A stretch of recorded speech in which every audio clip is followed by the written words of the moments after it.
Yeah. So I think this is really interesting because when you look at most people who are in high school and they're athletes, these are pretty much the best bodies, male or female, that you'll ever see, aside from professional athletes, which start to incorporate all sorts of other jazz and drugs and all that. But you look at that body, and that's usually like the best that someone is ever going to look. And there are a few reasons for that. Like, number one, your hormones are usually in pretty good order because you're young. And number two, it's because the type of training that you get when you're practicing for most sports throughout the day is exactly the type of training that's going to get you at looking and feeling your best. And so that's what I do. It's instead of doing, you don't see soccer teams running for 4 hours, right? You don't see soccer teams on treadmills. You see them cutting, using all of their muscles, going back and forth, sprinting back and forth. And you see them doing it fairly frequently, but when they are, like if they go back and forth from sitting on the bench, they're like sprinting as hard as they can. So that's kind of what I do. Once or twice a week, I'll do sprints, which for me, and you kind of have to work up to this, is 20 seconds on, 10 seconds off, 10 times in a row, sometimes more, sometimes less, depending on how I'm feeling. I do that once or twice a week, and then I combine that with long walks. I have a dog, and so I love going outside, and that's actually more for my brain even than for my body. You can, if you're going after a great body, then you can do even less than I do. And then I combine that also with weight training once or twice a week, and I do full body heavy weights if I can find them. If I can't, I'll just do some kettlebells or some body weight workouts, and that works really well for me. You don't have to, I hardly ever go to the gym unless I'm traveling. I don't really like gyms. I like getting outside and really moving my body and feeling great about it. So that's the secret to getting the results, like great results in a short amount of time, is going really high intensity, heavy weights, but not to the point of injury. That's awesome. Yeah, I'm glad you shared that because still so many people, especially in the fat-burning world, it's the buzzword is more cardio, more cardio, more cardio. And we both know how devastating that can be to somebody's hormones, their mindset, and everything. So you're right. That sprint training is good. Yeah, you also mentioned walking. Go ahead. I was just going to say, and if you don't take my word for it, I wrote a blog post about it and put pictures. I'm always experimenting on myself. So I put pictures of myself when I was marathoning, and then pictures when I stopped marathoning. And like they speak for themselves. Sure. When I was marathoning, I don't know if you've seen it, Tyler, but when I was marathoning, I had an okay body. I was, I'm 5'9". I was 148 pounds, which is so small for me, and I had higher body fat than I have now at 170. And so I show 1 month later after I stopped running, 50 plus miles a week and started running 5 to 10 miles a week. And then I have I have a six pack, my muscles are showing more, and I put on like 10 pounds of muscle just from not doing so much damn cardio. That's great. I have seen those pictures, by the way, and it is very impressive. I did the same experiment on myself. I did a real kind of strict nutrition program for 30 days with zero exercise just to prove how prevalent nutrition was in the whole body fat loss game. And people were shocked. Oh, my God, you lost, I think it was 5.6% body fat and like 10 or 11 pounds in 1 month. So wow, that's pretty cool. Good. Yeah, it's fun. You got to love running experiments on yourself, right? Somebody's got to do it. Totally. Well, you mentioned walking, and I'm so glad you mentioned that too, because I have a pair of dogs as well, and getting outside and just walking and connecting with the earth is one of my favorite things to do to kind of just recover faster and clear my head. Why don't you talk about kind of your favorite recovery practices and how those can benefit people in their training? Yeah. If you're not, like these, one of the things that I don't like about, I'm going to pick on CrossFit for a second, because there are a lot of, comrades who are doing that, and what happens often with people is they're like, oh, I'm out of shape, I got to go to a boot camp. And so they wake up at 5 o'clock every morning and then work out for 2 hours or whatever. And they do it every single day out of the week. And, they're peeling themselves out of bed. They're all bleary-eyed. Cortisol's way up, totally stressed out, and their muscles are so heavy. And they may look great for a while, but after a while they're so sore, they're just like, I can't go. And they stop going for a week. Then that turns into 2 weeks, and then 2 months. And then they totally, give up. And that's exactly what you don't want to do. That's burning yourself out. And so you need to kind of follow the way that you feel. Yes, you need to figure yourself out of bed sometimes and actually get yourself to do something activity-wise. But it's really important that you also take a step back and just go for a walk and relax sometimes. Like, if you're not loving what you're doing most of the time, then you're not doing it right. Like, if you don't love working out or doing your little routine, then do something different. You know, if it's not, too many people just have this no pain, no gain attitude about it, and that's something that is completely unnecessary. I definitely encourage everyone to try to have a positive relationship with activity and movement and also recovery. It's so important. The times that you burn the most fat and build the most muscle aren't when you're working out. It's when you're sleeping. It's when you're relaxing and resting, and that actually allows your body to become more healthy and kind of repair and grow itself. Awesome. Yeah, it's so important right there. I'm glad you said no pain, no gain. Another one of my favorite phrases is no pain, no pain. It's really simple. And, actually, now that I've always been a runner, but now that I don't, force myself to go out and run, even though I still enjoy it, I don't get injured anymore. I always had these nagging shin splints or knee issues or IT band, and any runners out there know very well what those things are. Sure. I hardly ever get injured. I'm trying to remember the last time I was, and aside from a couple of little things where you roll your ankle or whatever, you're going too hard down a hill, I really can't remember the last time I was injured training this way, because what you want to do is just get this spectrum of activity. And that's one thing I do agree with CrossFit about that whole idea, is that you're preparing for all these different ways of training, all these different things that you could encounter in, I guess, kind of like a hunter-gatherer type lifestyle. And so you definitely want to switch it up. You don't want to do the same thing every day or even every week.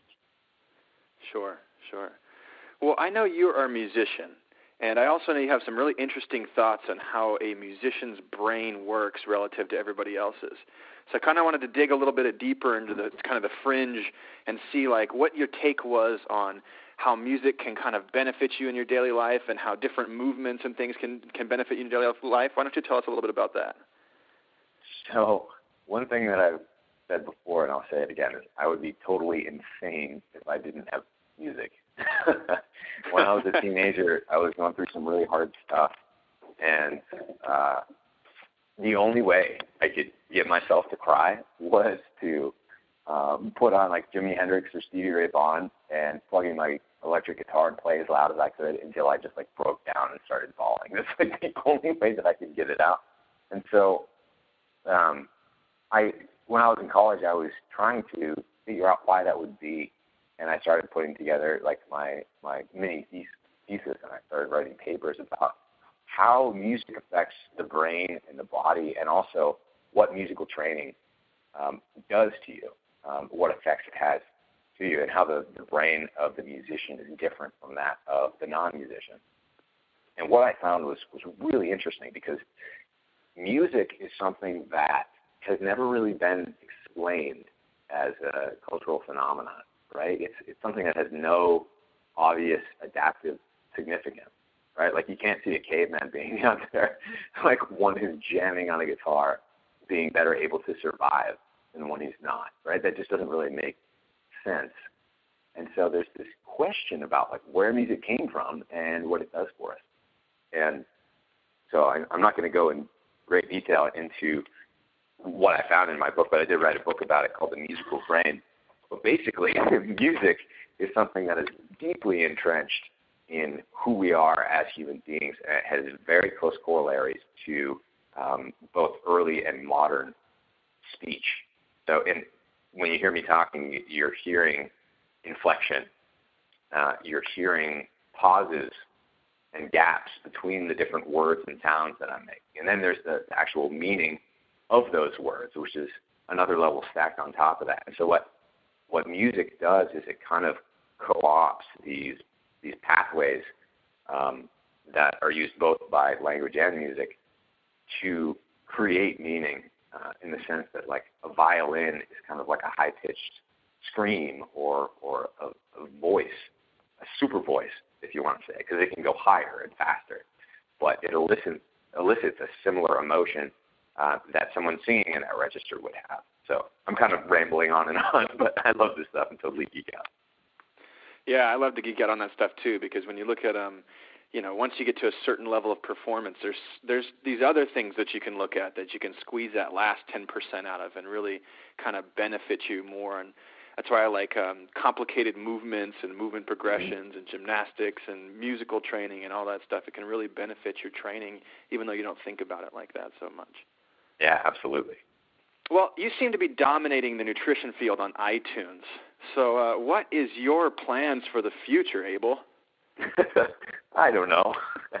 I'm having fun right now. And actually, I've only been, the whole Fat Burning Man show is only like 8-9 months old now. So it's all kind of new for me, too. Although I am doing it full time now. I quit my job consulting, which feels great because, as you probably know, helping people with health isn't something that you just want to like start doing and then stop. It's something that you can't stop. You can't stop. It's so rewarding, and you're literally changing people's lives. And so I'm so happy to be able to do that. Down the road, like I said, I'm writing more books. Actually, my girlfriend just did some. They're not tarot cards, but they're like these magical cards that are supposed to predict your future. And the first one that she pulled out for me was author. And I'm like, right on. Very cool. So I'm going to keep writing books. I'm going to keep doing my show, obviously. Blogging also is something that I really enjoy. So I like I told you before we got on this call, I've been on the road for 4 months straight, just kind of taking a step back from my life because there have been some massive changes that have gone on the past few months.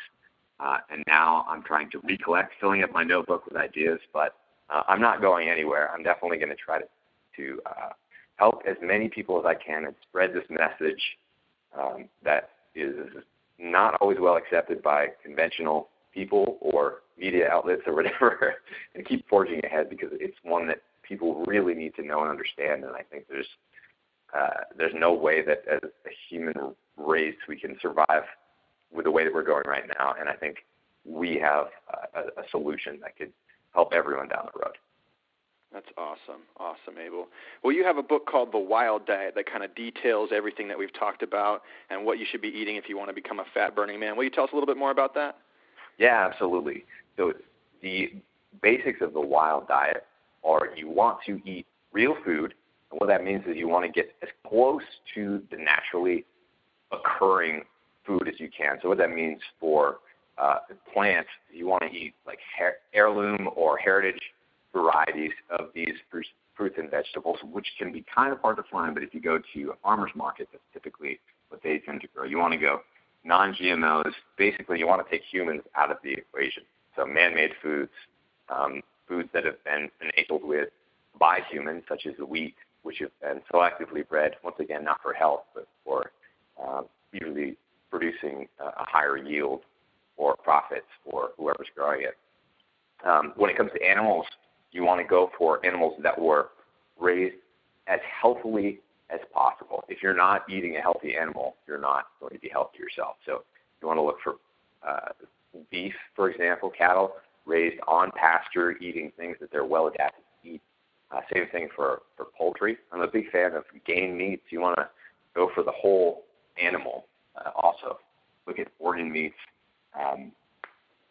You only have to go back, 50, 100 years to see that we were already doing this, for a long time. This is how people lived long, healthy, happy lives, was doing these things. We just made a bone broth last night with some lamb and the rest of the chicken carcass that we had from the other night, filled it up with a bunch of sweet potatoes and some garlic, some turmeric, and you just feel like a rock star after you eat all that stuff. It's packed with nutrients, and so that's kind of the basis of the Wild Diet. If any of you guys have ever heard of paleo or the ancestral approach, it's similar in the sense that you want to prioritize eating meats and veggies, but it doesn't go so far as to say that every grain is absolutely the death of you, and that you can't have caffeine or salt or any of these other things that a caveman wouldn't have had in high amounts. It's a little bit more relaxed than that, which is, I think, helpful because not everyone is allergic to the same thing. Not everyone is intolerant to the same thing. It's what I encourage people to do is try eating a bunch of foods, try eliminating a bunch of foods, and see which ones agree with you and which ones don't. Because every diet should be individual. There's no perfect diet for everyone. There are only perfect diet guidelines. And so that's what I try to create with the Wild Diet. Awesome, Abel. Great, man. Well, thank you so much for taking the time to get on the call and share your nuggets of wisdom with the Garage Warrior community. Abel James, the fat-burning man, thank you so much. Thanks so much, Tyler. It's been a pleasure.